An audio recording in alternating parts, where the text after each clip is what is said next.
1 week after the first meeting, Alex stood in front of the world's leaders. The United Nations Great Hall was packed with presidents, prime ministers, and kings from every country. Large screens showed Ilara and 2 other Lyrians who joined from the Harmony Station. Alex wiped sweat from his forehead. Ladies and gentlemen, Ambassador Ilara will now explain what she meant by the test. On the main screen, Ilara nodded. Her skin shimmered with blue and purple colors today. Leaders of Earth, she began, her musical voice filling the hall. For millions of years, intelligent life has existed in our galaxy. Long ago, the first advanced species formed what we call the Galactic Coalition. Today, 317 different species belong to this group. The room stayed very quiet. Alex watched the faces of world leaders. Some looked scared, others excited. The coalition found a pattern. Ilara continued. When species discover technology, they often destroy themselves before they can reach the stars. So the coalition created the test. Images appeared on the screens, strange planets with different creatures. Ilara explained that the coalition would find planets with promising life and watch them. We place challenges in their path, she said, not to harm, but to see if they can solve their own problems. The UN Secretary General stood up. What challenges did you place on Earth? She asked, her voice shaking a little. Ilara's galaxy eyes blinked slowly. We did not create your climate problems, but we made sure you would discover the damage in time to fix it. We did not invent nuclear weapons, but we made sure the first ones were small enough not to destroy everything. Angry voices filled the room. Alex raised his hands for quiet. Please understand, Ilara said. These were small pushes to problems your species would face anyway. The test is not if you have problems, but how you solve them. The Russian president spoke next. How many species passed this test? Very few, Ilara said. In the last 50,000 years, only 23 species have survived the test. Most destroy themselves with war, pollution, or artificial intelligence that gets out of control. She smiled again, that strange human expression on her alien face. But humans are special. You faced all these problems and survived. And you did it faster than any species we have ever seen. Is that why you contacted us now? Alex asked. Because we passed. Ilara's skin flashed with bright colors. No, Commander Chen. We contacted you because you did something no other species has done. You not only survived, you created solutions no one in the coalition had thought of before. Photos of human inventions appeared on the screens: solar panels, water cleaning systems, peace treaties. Other species solve problems with pure logic, Ilara explained. But humans use emotion too. You feel strongly about saving your planet and each other. This makes you try harder and think differently. The Chinese premier stood up. So what happens now? Do we join this coalition? Ilara's face became serious. First, we share knowledge. The coalition has sent me and my team to learn from you as much as to teach you. Your species has something special that the rest of us need. Alex felt a strange mix of pride and worry. What exactly do you want to learn from us? Ilara's answer made the whole room gasp. How to feel deeply without losing control. How to fight for survival without losing hope. How to be logical and emotional at the same time. She pointed at her chest. We can travel between stars, but you understand something more important: how to live with heart. As the room burst into excited talk, Alex realized that humans weren't just joining the galactic community. They were about to change it forever. Alex and Ilara sat in a small, hidden room deep inside the coalition ship. With them were 5 others they trusted: 2 human diplomats, a Lyrian scientist, and 2 coalition military leaders who had questioned the war from the start. If we tell everyone about the conspiracy, Alex said, the coalition will fall apart. But if we do nothing, more people will die in this fake war. Ilara's skin had been a troubled purple all day. The conspirators will already know we found their messages. That camera in the garden was no accident. Then we don't have much time, said Dr. Maya Singh, one of the human diplomats. We need a third option, like we taught the coalition. Alex smiled slightly. A human solution. Not fighting, not running, but something else. For the next hours, they made a new plan. It would be risky, but it was their best hope. First, they would continue fighting the Mavorians, but they would change their tactics. The battles would move away from populated areas to minimize deaths. At the same time, they would secretly gather evidence against the conspirators. We need proof that everyone will believe, Dr. Singh said. And we need it fast. The Lyrian scientist, Toril, had an idea. We can trace the hidden messages back to their source. I will need help bypassing security systems. One of the coalition military leaders, Captain Vex, spoke up. My ships can place tracking devices on suspected conspirator vessels. We'll know where they go and who they meet. While they gathered evidence, they would also work on a real peace plan with the Mavorians. Not the fake one the conspirators wanted to fail, but one that offered true benefits to all Mavorians, especially the lower classes. The conspirators want to show that humans only think of war, Alex said. We'll prove them wrong by creating the best peace plan possible. For 2 weeks, they worked in secret. They collected message traces, recorded suspicious meetings, and put together the peace plan, all while pretending everything was normal. Then the conspirators made their move. They sent false information to make it look like humans had sabotaged peace talks with the Mavorians. They claimed Earth wanted the war to continue so humans could get more alien technology. Now, Alex told his team, it was time for their countermove. Using the Coalition's own communication system, they broadcast all their evidence throughout Coalition space. Every ship, every planet, every station saw the truth. High-ranking Coalition officials had created the Mavorian crisis to test humanity.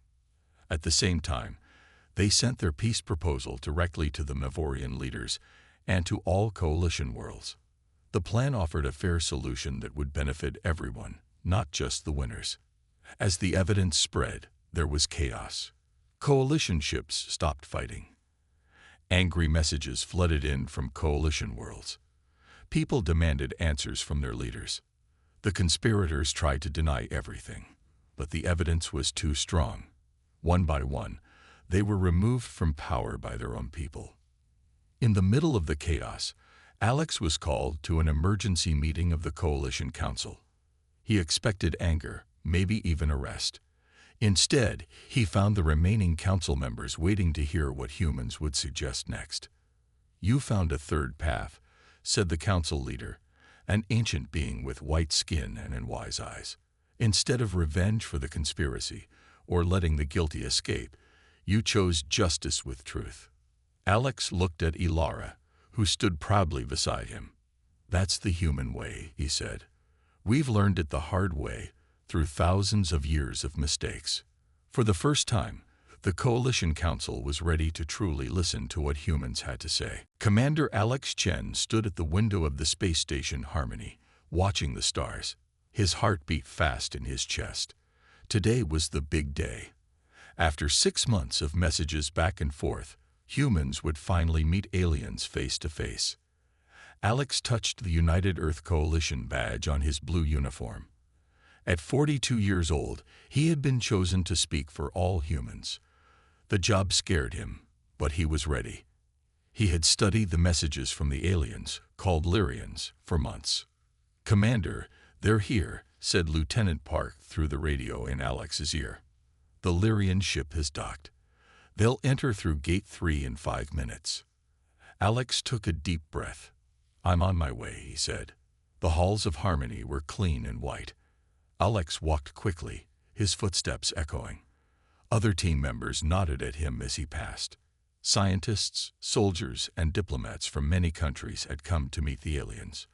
Gate 3 was a large room with high ceilings. One wall had a big metal door that connected to the Lyrian ship. 20 humans stood in a half-circle waiting. Security guards stood along the walls, hands on their weapons. Remember, Alex said to the team, "Be friendly but careful. We don't know much about them yet." A light flashed green above the door. With a hiss, the heavy metal door began to slide open. Alex straightened his back and put on his most welcoming smile. The first thing he noticed was the smell, like flowers and seawater mixed together. Then came the light, brighter than the station's lights, but not painful to look at. And then, the Lyrians stepped through. They were tall, almost 7 feet, with bodies that reminded Alex of dancers, thin but strong. Their skin shimmered with colors that changed as they moved, like oil on water. But it was their eyes that made Alex stare. They were large, with no white parts, just swirling colors that looked like tiny galaxies. 3 Lyrians entered the room. They wore simple white clothes that wrapped around their bodies. They had no hair, but their heads were shaped like humans, only a bit longer. Alex stepped forward. "Welcome to Harmony Station. I am Commander Alexander Chen, representative of the United Earth Coalition." His voice sounded steady, which surprised him. The Lyrian in the middle moved toward Alex.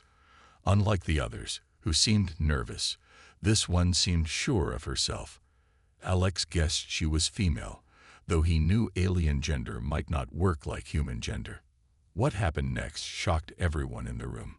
The alien woman smiled, a very human expression on her non-human face. Then she spoke in perfect English. "Commander Chen, I am Ambassador Ilara of the Lyrian Confederation." Her voice was musical, with strange echoes. "Thank you for this historic meeting between our worlds." Alex couldn't help but smile back. The translators they had prepared wouldn't be needed after all. "You speak our language," he said, stating the obvious. The alien woman, Ilara, stepped closer. Her smile grew wider, showing teeth that looked like small pearls. "We have studied Earth for a very long time, Commander," she said, "but that is not the most important thing I have come to tell you." The room went completely quiet. Every human held their breath. Ilara's galaxy eyes seemed to look right through Alex as she spoke the words that would change everything.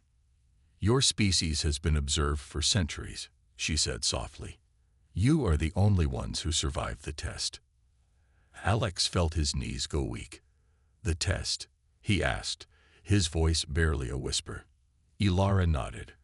"And now, Commander Chen, we have much to discuss about your remarkable species and what comes next." 1 year had passed since the conspiracy was revealed. Alex stood on a platform in the Great Hall of the Coalition's Central World. The room was filled with representatives from hundreds of planets, including a dozen humans from Earth. Today was a historic day. Earth was officially joining the Galactic Coalition as its 318th member world. The Mavorian conflict had ended 3 months after the conspiracy was exposed. Once the real leaders of both sides started talking honestly, peace came quickly. The Mavorians had returned to Coalition space not just to fight, but because their new home stars were dying. They needed help, not war. "Commander Chen," said the Coalition High Speaker, a tall being with silver skin, "please step forward to receive Earth's membership star." Alex walked to the center of the platform. He wore a special blue uniform with both Earth and Coalition symbols. As the High Speaker placed a small crystal star in his hand, the room erupted in applause. "With this star, Earth becomes part of our United Worlds," the High Speaker announced, "and Commander Chen becomes Earth's first permanent ambassador to the Coalition." After the ceremony, there was a celebration. Beings from many worlds came to congratulate Alex and the other humans. "Your world has changed us," said a Mavorian leader, whose people were now rebuilding their relationship with the Coalition. "We had forgotten how to talk to those we disagreed with." Even more importantly, the Coalition itself had changed. The old system, where a few powerful species made decisions for everyone, was gone. A new system, based partly on Earth's democracy, had taken its place. All worlds now had a voice. The conspiracy leaders had faced justice, but instead of punishment alone, they were now part of a new program based on human ideas of rehabilitation. They would work to repair the damage they had caused. As the celebration continued, Alex noticed Ilara standing near a window, looking out at the stars. Her skin was a peaceful mix of blue and gold today. "Enjoying the view?" he asked, joining her. She turned and smiled, that human expression that had become so natural on her alien face. "I was thinking about the first time we met, on Harmony Station." "A lot has changed since then," Alex said. "Because of you," Ilara replied. "Because of humans." Other guests approached, wanting to speak with Earth's new ambassador. Before they reached them, Ilara touched Alex's hand gently. "I need to tell you something," she said, her voice soft but serious. "Something important." Alex felt a strange sense of déjà vu, remembering their first meeting. "What is it?" Ilara's galaxy eyes seemed to shine brighter than ever. "When I approached you smiling that first day, what I said was breathtaking, because I told you that humanity had survived the test." She looked around at the diverse beings in the hall, now talking and sharing ideas in ways they never had before. But the greatest test wasn't survival, or war, or even exposing the conspiracy. "What was it then?" Alex asked.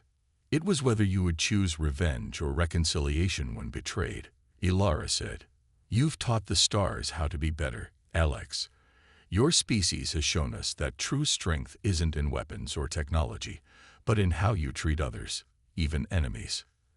As Alex looked around the room, he saw humans talking with beings from worlds they hadn't even known existed 2 years ago. Earth was no longer alone in the universe, and the universe itself was changing because of what humans had brought to it. "We still have a lot to learn," Alex said. Ilara's smile widened. "Yes, and now we can learn together."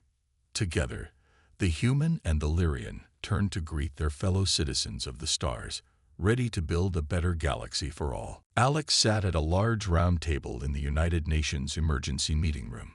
On one side sat Earth's leaders.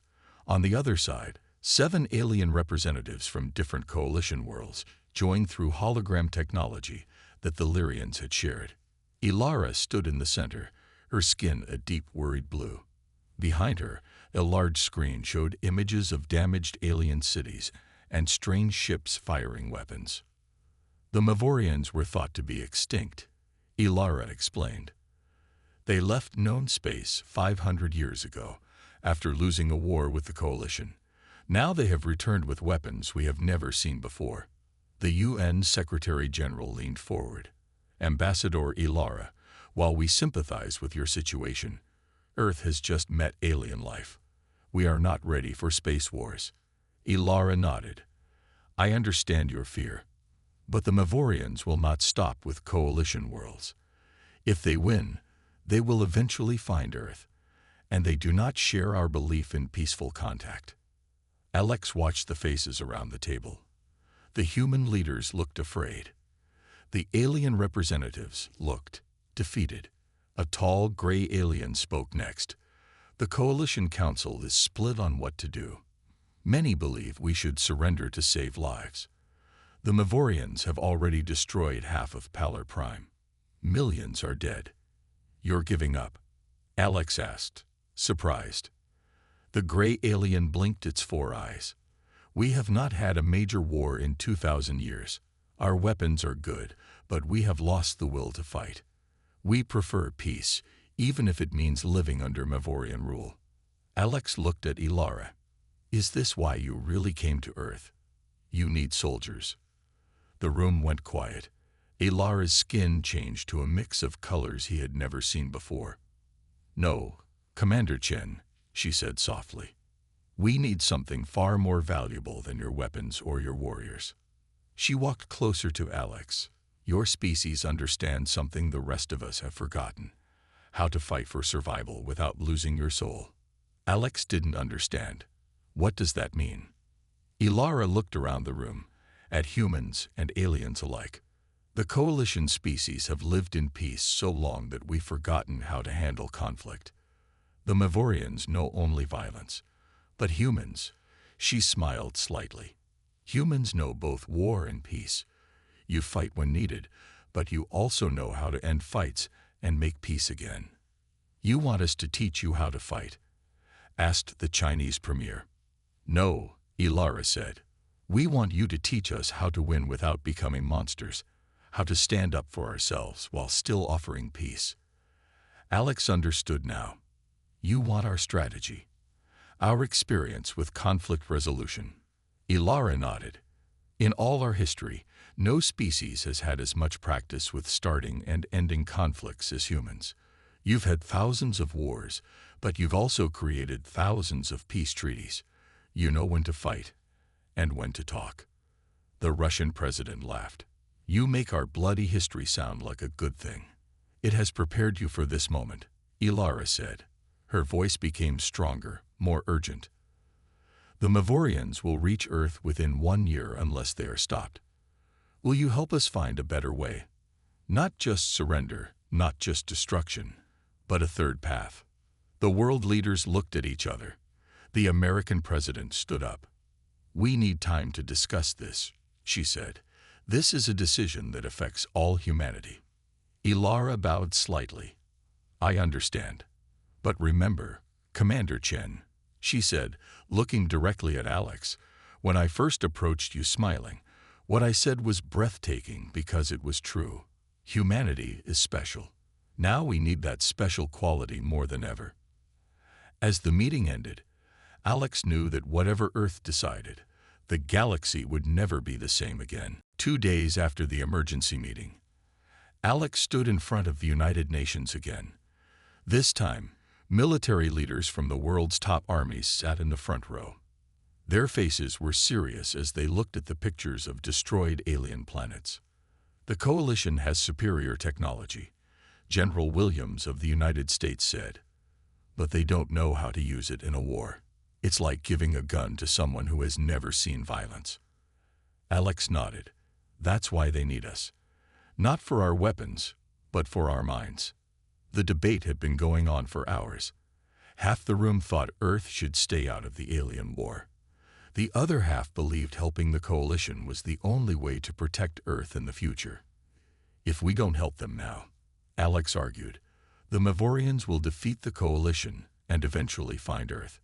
We'll face them alone, without allies." The UN Secretary-General stood up. "We will vote now. Should Earth join the coalition against the Mavorian threat?" Alex held his breath as the votes came in. One by one, the world's nations decided. It was close, but in the end, the answer was yes. Earth would join the galactic conflict.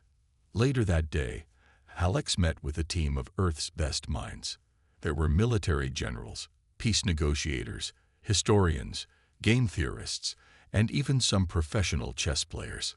"The coalition species think in straight lines," Alex explained. "Attack or surrender. Fight or run. They don't see other options." A woman with gray hair spoke up. She was Dr. Sarah Lee, who had helped end 3 civil wars through negotiations. "Humans are good at finding third options. We need to think outside their box." For hours, they studied the information the Lyrians had shared about the Mavorians. The aliens were tough fighters, but they had weaknesses. "They have a strict chain of command," General Williams noted. "If we cut off their leaders, the rest might not know what to do. And their society has different classes," Dr. Lee added. "The lower classes might not be happy with their leaders. We could use that." By morning, they had a plan. Alex presented it to Ilara and the coalition representatives later that day. "The coalition has been fighting the wrong way," Alex explained. "Direct attacks against the Mavorian forces won't work. They expect that." He showed them a new battle plan. "We'll use small, quick attacks on many fronts.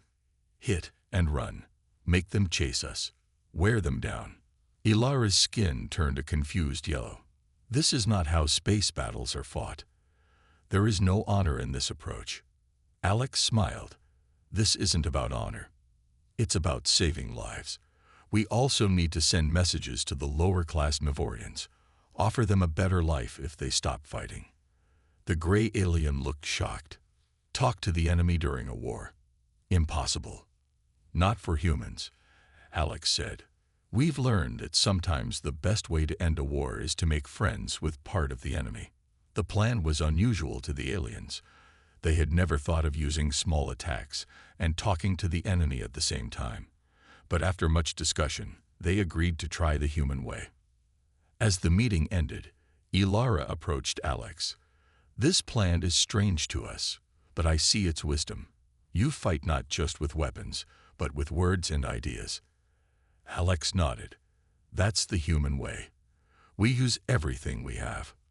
What neither of them knew was that not everyone in the coalition wanted the human plan to work. Some had their own secret plans, and they were already putting them in motion. 3 months passed since the big meeting at the United Nations. Spring came to New York, where the first Lyrian Learning Center had opened. Similar centers were now in Beijing, Moscow, New Delhi, London, and 20 other major cities around the world. Alex walked through Central Park with Ilara. Her skin glowed soft orange in the morning sunlight. People stared as they passed, but most New Yorkers had gotten used to seeing Lyrians by now. "Your planet has so many different plants," Ilara said, touching a flower with her long fingers. "On our world, we only have 12 types of plants." Alex smiled. "But your plants can grow in space and on different planets, right? That seems more useful than our thousands of flower types." Ilara nodded. "This is what I mean about human thinking. You see beauty in variety, not just usefulness." They sat on a bench near the lake. Children played nearby, some human, some the children of Lyrian visitors. The alien children were smaller versions of their parents, with skin that changed colors even faster than adult skin. "The exchange programs are working well," Alex said. "Our scientists are learning about your star drives, and your people seem to enjoy our art and music." Ilara's eyes swirled with deep blues and purples. "Music was a surprise to us. We have sounds, but nothing like what humans create. When I first heard Bach, I cried. I didn't know I could cry until then." Alex watched a group of teenagers showing a young Lyrian how to use a skateboard. "I've been wondering something, Ilara. Why did we succeed when so many others failed the test?" Ilara was quiet for a long time. Most species become very focused on one way of thinking. The Xanthi are perfect logicians, but have no creativity. The Dural are great builders, but never question if they should build something just because they can. She turned to look directly at Alex. "Humans are the most balanced species we have ever found. You can be logical and emotional, careful and brave, selfish and selfless." Alex laughed. "Those sound like problems, not strengths." "That's why you don't see what makes you special," Ilara said. "Your conflicts push you forward. When one human wants to build a weapon, another works twice as hard to create peace. When one group pollutes, another cleans up. You struggle against yourselves, and that struggle makes you stronger." A Lyrian child ran past, chasing a butterfly. Its skin flashed with excited yellows and pinks. "Our children are changing," Ilara said softly. 3 months with humans, and they show more emotions than Lyrians have shown in 10,000 years. Alex watched the child catch the butterfly, then gently let it go. "Is that a good thing?" "It is a necessary thing," Ilara said. "The coalition has become stuck. We have not had a major new idea in centuries. We need what humans have." Alex's phone buzzed. It was a message from the UN Secretary-General marked urgent. "I need to go," he said, standing quickly. "Something's happening." Ilara stood too, her skin suddenly pale. "I just received a message as well." She pointed to a small device on her wrist. "It seems our peaceful exchange may be interrupted." "What's wrong?" Alex asked, feeling suddenly cold despite the warm day. Ilara's voice was serious, all the musical tones gone. "A species called the Mavorians has returned from deep space. They have attacked 3 coalition worlds." "And what does that mean for Earth?" Alex asked. Ilara's skin turned a deep red color he had never seen before. "It means, Commander Chen, that you are about to learn why I really approached you that first day. The coalition needs humanity for something far more important than cultural exchange. As they hurried from the park, Alex realized that humanity's entrance to the galactic community would not be the peaceful journey they had hoped for. 1 month had passed since Earth joined the fight. Alex was now on the Coalition command ship, a massive vessel larger than any human building. From here, he helped guide the new battle plan against the Mavorians. "The reports are good," Alex told Ilara as they looked at the star map. Small green lights showed Coalition victories, while red lights showed defeats. There were more green than red now. "Your strategy is working," Ilara said. Her skin glowed with happy gold colors. "The Mavorians expected direct attacks. They don't know how to fight against these small, quick strikes." Even better, the messages to lower-class Mavorians were having an effect. Several Mavorian ships had surrendered rather than fight. It was a small number, but it was a start. "We should push harder," said Krell, a gray-skinned alien from the Strategic Council. "Now that they are confused, we should attack their home base." Alex shook his head. "Not yet. If we attack too hard, they'll unite against us. We need to be patient." Krell's 4 eyes blinked rapidly, a sign of annoyance. "Humans and their slow ways," he muttered as he left the room. Later that night, Alex couldn't sleep. Something was bothering him. The battle was going well, maybe too well. It was like the Mavorians weren't trying as hard as they could. He decided to check some battle data. Using the computer the Lyrians had given him, he looked at enemy ship movements over the past month. "That's strange," he said to himself. Some Mavorian ships seemed to receive new orders just before Coalition forces arrived, almost as if they knew where the attacks would be. A scary thought entered his mind. What if someone was warning them? What if there was a traitor in the Coalition? He dug deeper into the computer system. At first, he found nothing. Then he discovered some hidden messages between Coalition ships and unknown receivers. The messages were coded, but parts had been carelessly left unprotected. Alex's heart beat faster as he read the decoded parts. "Human strategy working too well. Need to slow progress. Test not complete. Determine if humans are future threat." With shaking hands, Alex copied the messages to his personal device. He then erased his tracks in the computer system and left the room quietly. He found Ilara in the ship's garden, a peaceful place where plants from many worlds grew together. Her skin was a calm blue in the dim light. "Ilara, I need to talk to you," Alex said in a low voice. "I found something bad." He showed her the messages. As she read them, her skin turned a pale white he had never seen before. "No," she whispered. "This cannot be." "What does it mean?" Alex asked. "Who is testing us?" Ilara's galaxy eyes looked sadder than ever. "Some in the Coalition feared humans from the start. Your history of war scared them. It appears they created or enlarged the Mavorian threat to test how humans would act in a war." Alex felt cold anger grow inside him. "They're letting people die just to test us. Their own people." "If this is true," Ilara said, "it's the greatest betrayal in Coalition history." Her skin turned a deep red. "I knew nothing of this, Alex. I swear by all stars." Alex believed her. "What do we do now?" "If we tell everyone, the alliance will fall apart. The Mavorians might win for real." Ilara touched his hand gently. "I need time to think. This changes everything." Alex looked out at the strange plants in the garden. Earth joined this fight to help the Coalition. Instead, we're being tested like lab animals. "Not by all of us," Ilara said. "But we must be careful. The conspirators will act quickly if they know we've discovered their plan." Neither of them noticed the small camera in the corner of the garden, or that someone was watching their every move.